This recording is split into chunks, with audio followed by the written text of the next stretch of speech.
आज हम इस वीडियो में माइक्रो प्रोसेसर और माइक्रो कंट्रोलर के बारे में बात करेंगे। ये बात करेंगे कि उनके एप्लीकेशंस कौन कौन सी हैं, कहाँ पर इस्तेमाल किए जाते हैं, वर्किंग क्या है एंड इन दोनों में डिफरेंस क्या है। माइक्रो प्रोसेसर एक प्रोसेसिंग डिवाइस है जो कि डेटा को इंफॉर्मेशन में कन्वर्ट करती है। डेटा इंफॉर्मेशन में कन्वर्ट किस तरीके से होती है वो सेट ऑफ इंस्ट्रक्शंस की बेस पे होती है। फॉर एग्जांपल हमारे पास एक डेटा है, वो प्रोसेसर के पास जाती है जिसको हम माइक्रो प्रोसेसर कहते हैं। उसमें प्रोसेसिंग इंस्ट्रक्शंस होती है कि डेटा को कन्वर्ट किस तरीके से करना है, देन वो डेटा इंफॉर्मेशन में कन्वर्ट हो जाती है। फॉर एग्जांपल हमारे पास डेटा है 2 एंड प्रोसेसिंग इंस्ट्रक्शन है प्लस। तो उसमें क्या होगा कि हमारी जो डेटा है 2 वो प्लस हो जाएगी दूसरे 2 से और इंफॉर्मेशन हमारे पास आ जाएगी 4। तो माइक्रो प्रोसेसर जो है वो है एक जनरल पर्पस मशीन, मतलब कि वो स्पेसिफिक किसी एक काम के लिए नहीं है, इससे हम मल्टीपल काम करवा सकते हैं। माइक्रो प्रोसेसर एक सेंट्रल प्रोसेसिंग यूनिट सीपीयू के तौर पर इस्तेमाल किया जाता है, जिसमें दो पार्ट होते हैं, एक एएलयू एंड दूसरा सीयू। सीयू मतलब कि कंट्रोल यूनिट, ये पूरे जितने भी प्रोसेसेस होते हैं उनको कंट्रोल करता है। एंड देन एएलयू मतलब कि अर्थमेटिक लॉजिकल यूनिट, जितने भी अर्थमेटिकल या लॉजिकल डेटा होती है या प्रोसेसिंग होती है उसको परफॉर्म करता है। अर्थमेटिकल मतलब कि प्लस माइनस मल्टीप्लाई डिवीजन, ये जितने भी ऑपरेशंस है वो भी परफॉर्म करता है। और लॉजिकल जो ऑपरेशंस होते हैं वो भी परफॉर्म करता है, just like greater than, if, then, control statements. तो सारे लॉजिकल और अर्थमेटिक काम एएलयू में परफॉर्म होते हैं। उसके अलावा माइक्रो प्रोसेसर में रजिस्टर्स भी होते हैं। रजिस्टर्स जो होते हैं वो सीपीयू के अंदर एक ऐसी जगह होती है जहां पर डेटा स्टोर हो सके। भले ही वो थोड़ी सी डेटा हो, पर जब वो सीपीयू के अंदर आती है उसके बाद ही ये जो एएलयू एंड कंट्रोल यूनिट है उस पर प्रोसेसिंग अप्लाई कर सकते हैं। माइक्रो प्रोसेसर के साथ मेमोरी, रैम या रोम अटैच होते हैं एंड टाइमर अटैच होता है, इनपुट आउटपुट डिवाइसेस अटैच होती हैं। पर ये सारी जितनी भी डिवाइसेस हैं ये एक्सटर्नली अटैच होती हैं, माइक्रो प्रोसेसर के अंदर नहीं होती। जितनी भी नेसेसरी थिंग है माइक्रो प्रोसेसर को प्रोसेस करने में। माइक्रो प्रोसेसर इस्तेमाल किया जाता है गेमिंग के लिए। जब भी हम कोई गेम खेलते हैं तो उसमें माइक्रो प्रोसेसर इस्तेमाल होता है, क्योंकि गेम भी जनरल पर्पस। उसके अलावा वेब ब्राउजिंग करते वक्त हमें माइक्रो प्रोसेसर की नीड होती है। वीडियो एडिटिंग में माइक्रो प्रोसेसर इस्तेमाल होता है, फोटो एडिटिंग में इस्तेमाल होता है। डेवलपमेंट, हम किसी भी ऐप या वेब की डेवलपमेंट करते हैं तो उसमें माइक्रो प्रोसेसर इस्तेमाल होता है। जब हम कोई डॉक्यूमेंट क्रिएट करते हैं, सेव करते हैं, डिलीट करते हैं तो उसके लिए हमारे पास माइक्रो प्रोसेसर होता है जो कि इस्तेमाल होता है। सिमुलेशन हम बनाते हैं किसी भी मॉडल का तो उसमें माइक्रो प्रोसेसर की नीड होती है।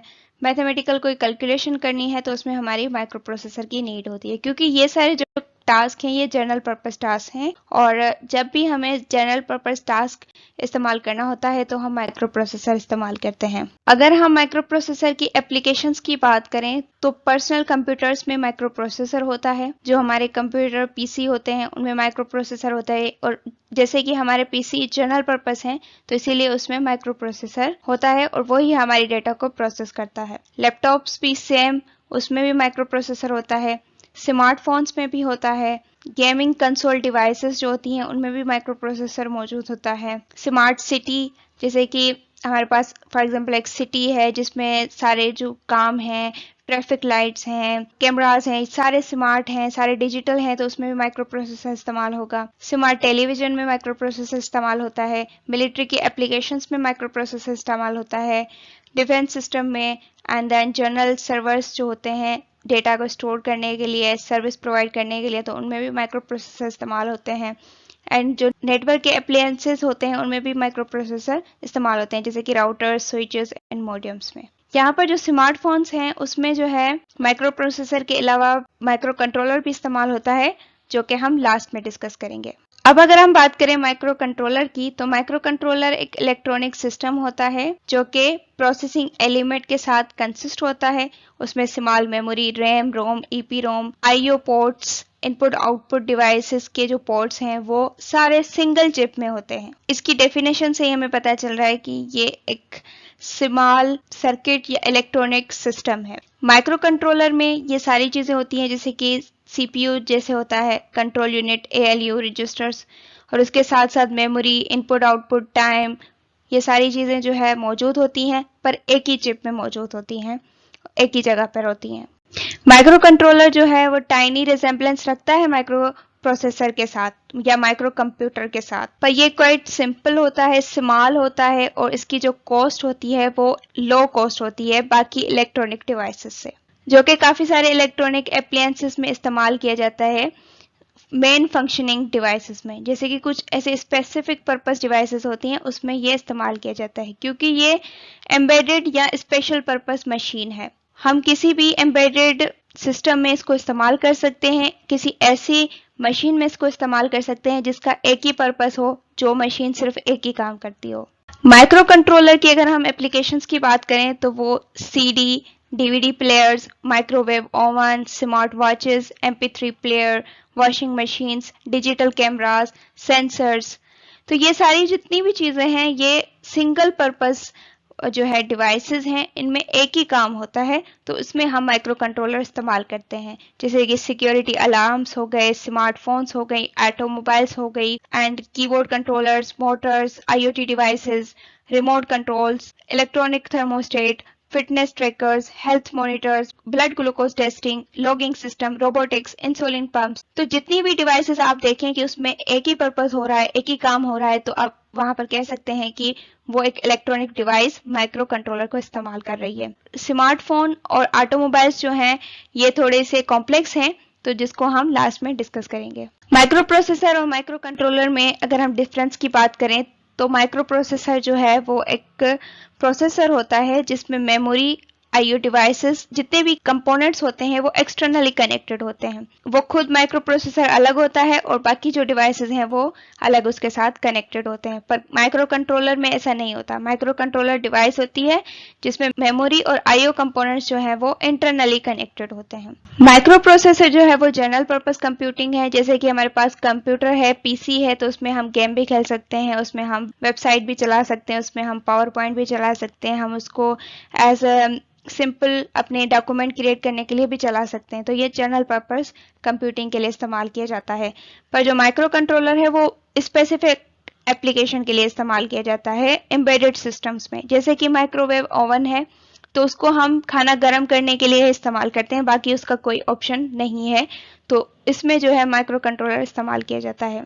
माइक्रो प्रोसेसर जो है वो सेपरेट होता है, उसमें सारे कंपोनेंट सेपरेट होते हैं, पर जो माइक्रो कंट्रोलर होता है वो इंटीग्रेटेड होता है और जितने भी कंपोनेंट्स हैं वो सिंगल चिप में होते हैं।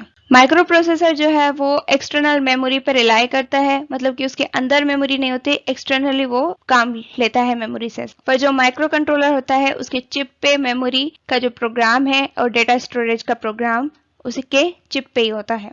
माइक्रो प्रोसेसर जो है वो साइज में बड़ा होता है, लार्जर होता है, पर जो माइक्रो कंट्रोलर है वो साइज में छोटा होता है फिजिकली। माइक्रो प्रोसेसर जो है वो में भी ऑप्टिमाइज ना किया जा सके रियल टाइम टास्क के लिए।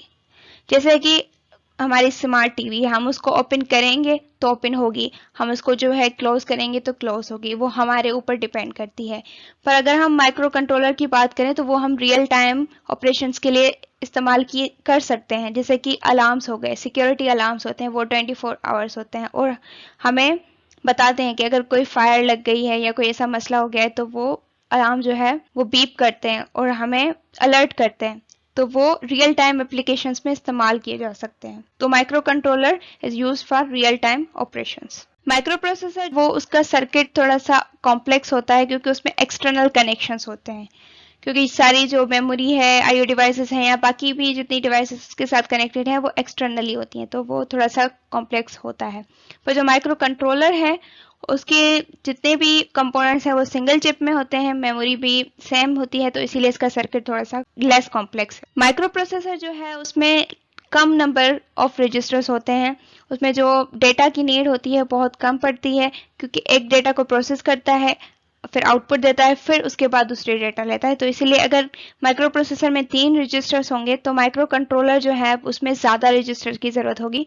तो हम एग्जाम्पल लगा सकते हैं कि उसमें 6 होंगे, उससे ज़्यादा होंगे। कंपैरेटिवली हम देखें तो माइक्रो प्रोसेसर में कम रजिस्टर्स होते हैं और माइक्रो कंट्रोलर में ज़्यादा रजिस्टर्स होते हैं, क्योंकि जितनी ही मेमोरी होती है वो माइक्रो कंट्रोलर के अंदर ही मौजूद होती है, वो एक्सटर्नली इस्तेमाल नहीं करता, तो जाहिर बात है उसको रजिस्टर की ज़्यादा ज़रूरत है। माइक्रो प्रोसेसर की जो क्लॉक स्पीड है वो 1 गीगाहर्ट्ज से 4 गीगाहर्ट्ज है, पर जो माइक्रो कंट्रोलर है वो 1 से 300 मेगाहर्ट्ज है, मतलब कि इसकी क्लॉक की स्पीड कम है। वहां पर गीगाहर्ट्ज है, यहाँ पर मेगाहर्ट्ज है। माइक्रो प्रोसेसर की जो रैम है वो 512 MB से 32 GB तक होती है, पर माइक्रो कंट्रोलर की रैम जो है वो 256 KB तक होती है, क्योंकि ये छोटा होता है। स्टोरेज जो है हार्ड डिस्क होती है माइक्रो प्रोसेसर में, वो 128 GB से लेकर 2 TB की हो सकती है, पर जो माइक्रो कंट्रोलर में स्टोरेज होती है वो है फ्लैश मेमोरी एंड वो 32 KB से लेकर 2 MB की हो सकती है। पेरिफेरल डिवाइसेस माइक्रो प्रोसेसर के साथ USB लग सकती है, मतलब एक्सटर्नली, और पेरिफेरल डिवाइसेस जो माइक्रो कंट्रोलर के साथ वो IC2। इंटरफेसेस जो माइक्रो प्रोसेसर के होते हैं वो हैं हाई स्पीड इंटरनेट, UART, ये हम जो है इसके साथ इंटरफेस कर सकते हैं। माइक्रो कंट्रोलर के साथ जो इंटरफेसेस होते हैं वो SPI, UART, I2C। Micro processor की प्रोसेसिंग पावर जो होती है वो 32 बिट 64 बिट इतनी होती है, और पावर कंजप्शन जो है वो हाई होती है, पर जो माइक्रो कंट्रोलर की प्रोसेसिंग पावर होती है वो 8 बिट 16 बिट 32 बिट, मतलब कि ये कम होती है, और पावर कंजप्शन भी इसकी कम होती है। कॉस्ट जो माइक्रो प्रोसेसर की है वो हाई है, और माइक्रो कंट्रोलर की जो कॉस्ट है वो लो है। माइक्रो प्रोसेसर और माइक्रो कंट्रोलर में हमने जो स्मार्टफोन की बात की थी कि उसमें माइक्रो प्रोसेसर भी होता है और माइक्रो कंट्रोलर भी होता है। तो स्मार्टफोन में माइक्रो प्रोसेसर क्या करता है, वो जर्नल कंप्यूटिंग टास्क परफॉर्म करता है। जैसे कि मोबाइल में हम कोई भी टास्क परफॉर्म कर सकते हैं, गेम भी खेल सकते हैं, हम जो है सोशल मीडिया भी यूज कर सकते हैं। और उसमें जो माइक्रो कंट्रोलर होता है ना, वो फंक्शंस को मैनेज करता है, जैसे कि पावर कंजप्शन हो गया, सेंसर इनपुट्स हो गया। जैसे हमने मोबाइल को यूज किया होगा तो उसमें काफी सारे ऑप्शंस हम इस्तेमाल कर सकते हैं, जैसे कि IoT डिवाइसेस को हम अपने मोबाइल से कंट्रोल कर सकते हैं, अपनी लोकेशन जो है वो उससे कंट्रोल कर सकते हैं। तो ऐसे टास्क जो है वो माइक्रो कंट्रोलर परफॉर्म करता है। ऑटोमोबाइल्स में भी दोनों होते हैं, माइक्रो प्रोसेसर और माइक्रो कंट्रोलर। कि माइक्रो कंट्रोलर जो है स्पेसिफिक फंक्शंस को हैंडल करता है, और माइक्रो प्रोसेसर जो है वो हायर लेवल कंप्यूटिंग टास्क को हैंडल करता है, कि जो ज्यादा कॉम्प्लेक्स होते हैं उनको हैंडल करता है जब भी वो ऑटोमोबाइल्स चल रही होती हैं। तो ये सारे डिफरेंसेस थे, और थोड़े से मेन टॉपिक थे कि माइक्रो प्रोसेसर और माइक्रो कंट्रोलर क्या होता है। अगर आपको हमारी वीडियो पसंद आई तो इसे लाइक जरूर कीजिएगा, और कमेंट करके जरूर बताइएगा कि माइक्रो कंट्रोलर और माइक्रो प्रोसेसर के बारे में इससे ज्यादा जो है आप कौन कौन से डिफरेंस जानते हैं, वो आप कमेंट्स में जरूर बताइएगा। एंड इस वीडियो को पूरा देखने के लिए थैंक यू वेरी मच।